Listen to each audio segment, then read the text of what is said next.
आज हम जानेंगे डेबिट व क्रेडिट के नियम, जिन्हें हम लेखांकन का गोल्डन रूल भी कहते हैं। तो देखिए, अकाउंटेंसी को समझने के लिए लेखांकन के जो नियम हैं उनको जानना बहुत ही महत्वपूर्ण या अति आवश्यक है। इन नियमों को अगर हम समझ लेंगे तो पूरी अकाउंटेंसी को हम अच्छे से भली प्रकार से समझ पाएंगे। इन नियमों को हम क्या कह सकते हैं? अकाउंटेंसी या लेखांकन का आधार भी कह सकते हैं। ठीक, जिस प्रकार से कोई मैथ अगर हमको जाननी है तो उसके लिए हमें गिनती यानी काउंटिंग का ज्ञान होना आवश्यक है। अंग्रेजी जाननी है तो उसके लिए हमें ABCD का ज्ञान चाहिए। ठीक उसी प्रकार से अगर हमको अकाउंट्स जाननी है, अकाउंट समझनी है, तो हमें जो है डेबिट क्रेडिट के जो नियम हैं उनकी जानकारी होनी आवश्यक है। तो आइए जानते हैं डेबिट और क्रेडिट के नियम विभिन्न खातों के अंतर्गत। पहला खाता होता है हमारा व्यक्तिगत खाता। व्यक्तिगत खाता, तो व्यक्तिगत खाता, इससे संबंधित क्या नियम है? वस्तु या सेवा या राशि पाने वाला डेबिट। वस्तु, सेवा या राशि पाने वाला डेबिट, यानी नाम या विकलन, डेबिट DR। तो वस्तु, सेवा या राशि पाने वाला खाता हमारा क्या हो जाएगा? डेबिट, नाम या विकलन। डेबिट का चिन्ह इस प्रकार से बनेगा, DR इसको लिखते हैं। तो इस प्रकार से तो जो व्यक्ति वस्तु या सेवा या राशि पाएगा उस खाते को हम क्या कर देंगे? डेबिट कर देंगे। इसी प्रकार से वस्तु, सेवा या राशि देने वाला क्रेडिट क्या हो जाएगा? क्रेडिट, यानी जमा या इसको समाकलन भी कहते हैं, क्रेडिट। तो इस प्रकार से वस्तु, सेवा या राशि देने वाला क्रेडिट, जमा, समाकलन यानी क्रेडिट, इसको CR लिखते हैं। तो व्यक्तिगत खाते का हमारा नियम है कि वस्तु, सेवा या राशि पाने वाला खाता हम डेबिट करेंगे। जो व्यक्ति वस्तु या सेवा पाता है उसको हम डेबिट करते हैं, और जो व्यक्ति वस्तु या सेवा देता है उसको हम क्रेडिट करते हैं। उसके बाद हमारा दूसरा खाता आता है, अंग्रेजी में अगर इसको हम लिखना चाहें तो किस प्रकार से लिख सकते हैं? देखिए, debit to receiver, debit to receiver, credit to giver. Debit to receiver और क्रेडिट टू गिवर, यानी पाने वाले व्यक्ति को हम क्या करेंगे? डेबिट करेंगे, और देने वाले को हम क्या करेंगे? क्रेडिट करेंगे। उसके पश्चात दूसरा खाता है हमारा जो कि है वास्तविक खाता। वास्तविक खाता यानी रियल अकाउंट। तो वास्तविक खाता, इससे संबंधित नियम क्या है? तो जानते हैं वास्तविक खाते से संबंधित नियम। वस्तु या संपत्ति व्यापार में आने पर डेबिट, यानी नाम, विकलन।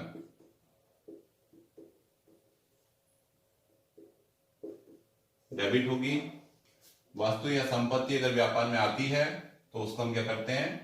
नाम या विकलन यानी डेबिट करते हैं। वस्तु या संपत्ति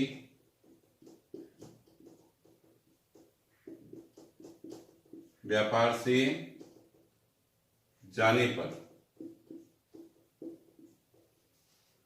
क्रेडिट जमा या समाकलन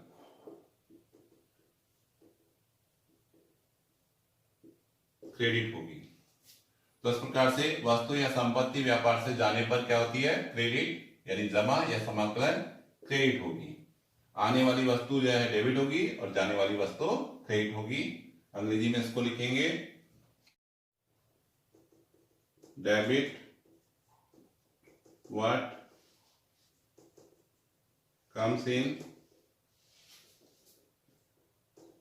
क्रेडिट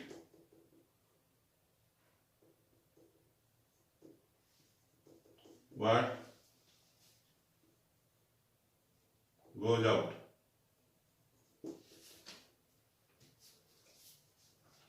तो इस प्रकार से debit what come in, credit what goes out, यानी आने वाली वस्तु डेबिट और जाने वाली वस्तु क्रेडिट हो जाएगी। इसी प्रकार से हमारा तीसरा जो खाता है वो है नाम मात्र खाता या वास्तविक खाता, नॉमिनल अकाउंट। तो इससे संबंधित नियम क्या है? इससे संबंधित नियम है व्यय तथा हानि को व्यय तथा हानि को डेबिट, यानी नाम विकलन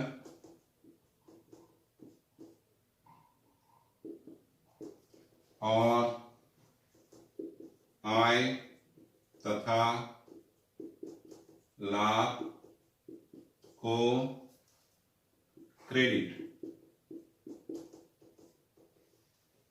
यानी जमा समाकलन क्रेडिट करते हैं। तो व्यय या हानि होगी तो उसको हम डेबिट करेंगे और आय तथा लाभ होगा तो उसको हम क्रेडिट करेंगे। तो अंग्रेजी में अगर इसको लिखना चाहें debit all expenses and losses, credit or gains and incomes। तो इस प्रकार से debit all expenses and losses and credit all gain and incomes. तो इस प्रकार से हम क्या करेंगे, सभी खर्चे और हानि को डेबिट करेंगे और सभी लाभ और आय को हम क्या करेंगे, क्रेडिट करेंगे। तो ये हमारे देखिए डेबिट और क्रेडिट करने के नियम हैं।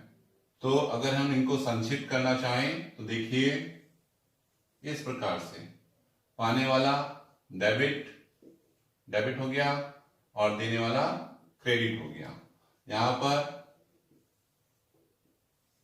आने पर वस्तु डेबिट हो जाएगी और जाने पर क्रेडिट हो जाएगी।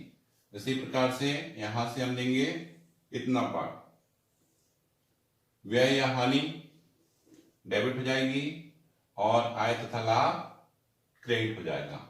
तो इस प्रकार से संक्षिप्त रूप से हम देखें तो 4 शब्द हमारे पास यहाँ हैं, 4 शब्द यहाँ हैं और 6 शब्द यहाँ हैं। तो कुल मिला के हमारे पास 14 शब्द हैं। कितने शब्द हैं?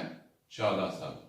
और इन 14 शब्दों पर ही पूरा जो हमारा अकाउंट है, जो हमारा पूरा अकाउंट है वो क्या है, इन 14 शब्दों पर आधारित है। तो इन 14 शब्दों को पाने वाला डेबिट, देने वाला क्रेडिट, आने पर डेबिट, जाने पर क्रेडिट, व्यय तथा हानि होने पर डेबिट और आय तथा लाभ होने पर क्रेडिट। तो इन नियमों को आप जो है भली प्रकार से समझ लेंगे, याद कर लेंगे और इसी के आधार पर आगामी जो हमारा चैप्टर है जर्नल एंट्री, वो इसी पर आधारित है। तो इससे संबंधित जानकारी हमारे पास होनी चाहिए कि हम किस प्रकार से परंपरागत पद्धति के अंतर्गत खातों को डेबिट व क्रेडिट करते हैं। तो इससे संबंधित कुछ उदाहरण हम आगे हल करेंगे कि किस प्रकार से हम क्या करते हैं, खातों की पहचान करते हैं और उनको डेबिट और क्रेडिट करते हैं। तो देखिए उदाहरण नंबर 2 की हम सहायता ले रहे हैं और उसके माध्यम से जानेंगे, कुछ प्रविष्टियां आपको करके दिखाएंगे कि किस प्रकार से खातों को डेबिट और क्रेडिट किया जाता है। और उसमें पहला सौदा इन्होंने दिया है, विनोद ने 10,000 रुपए नगद से अपना व्यापार आरंभ किया। पहला सौदा ले रहे हैं, विनोद ने रुपए 10,000 नकद से अपना व्यापार प्रारंभ किया। तो पहला सौदा हमें दिया गया है, विनोद ने 10,000 रुपए नगद से अपना व्यापार प्रारंभ किया। तो देखिए समय पहले फर्स्ट स्टेप में हम क्या करते हैं, खातों की पहचान करते हैं कि इस व्यवहार में कौन कौन से दो खाते आए हैं।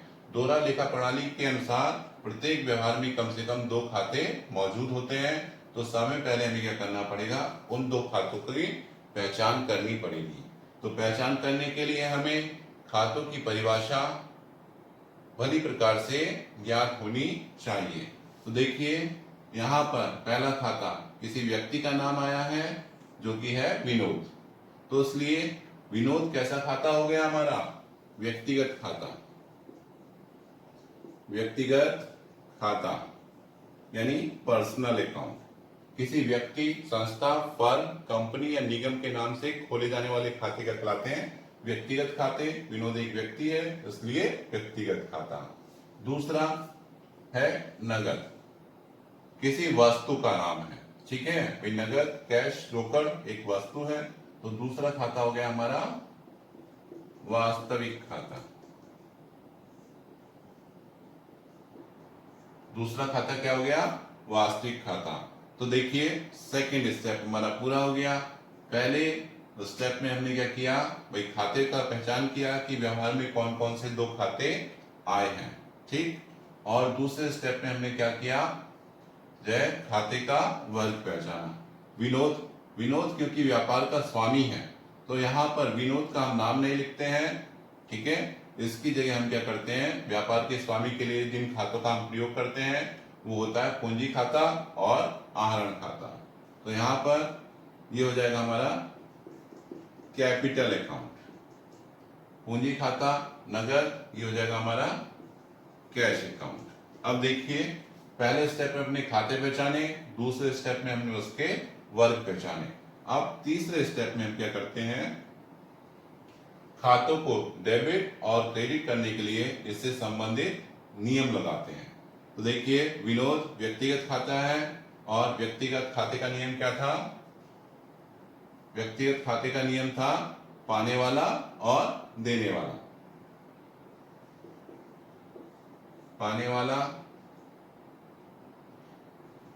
पाने वाला डेबिट और देने वाला क्रेडिट। तो विनोद क्या है, देने वाला है, विनोद व्यापार को क्या कर रहा है, पैसा दे रहा है, तो इसलिए विनोद क्या हो जाएगा हमारा क्रेडिट। विनोद को हम क्या करेंगे, क्रेडिट। विनोद क्या हो जाएंगे, क्रेडिट। अब देखिए वास्तविक खाते का नियम क्या था, आने पर डेबिट और जाने पर क्रेडिट। तो देखिए रोकड़, जब विनोद ने जो है नगद से व्यापार आरंभ किया है तो विनोद ने जो है नगद यानी रोकड़ क्या की है, व्यापार को दी है। तो रोकड़ क्या हो रही है, व्यापार में आ रही है। तो आने पर क्या हो जाएगी, क्रेडिट, यानी आने वाली वस्तु क्या हो जाएगी, क्रेडिट हो जाएगी। तो कैश को हम क्या करेंगे, क्रेडिट करेंगे। तो इस प्रकार से 3 स्टेप में हम क्या करते हैं, जो है जर्नल एंट्री तैयार करते हैं या खातों को डेबिट और क्रेडिट करते हैं। सबसे पहले खाते पहचानेंगे, दूसरे में उसका वर्ग पहचानेंगे और तीसरे स्टेप में हम क्या करेंगे, कौन सा खाता किस नियम के हिसाब से डेबिट होगा या क्रेडिट। तो इस प्रकार से हम हल करते हैं। एक और उदाहरण लेते हैं। अगला उदाहरण है फर्नीचर खरीदा। फर्नीचर खरीदा रुपए है 500। तो यहां पर देखिए फर्नीचर खरीदा, तो एक खाता क्या है, फर्नीचर। अब दूसरा खाता, भाई जब हम कोई वस्तु खरीदते हैं तो उसके बदले में क्या देते हैं, रोकड़ देते हैं। यहाँ पर दूसरा खाता क्या है, छुपा हुआ है। तो दूसरा खाता हमारा छुपा हुआ है, जो कि हो जाएगा क्या, रोकड़। ये हो जाएगा रोकड़। तो दूसरा खाता है हमारा छुपा हुआ था, जब एक खाता दिया तो दूसरा खाता क्या होगा, हमारा रोकड़ होगा। तो फर्नीचर कैसा खाता है, वास्तविक खाता है, वस्तु है,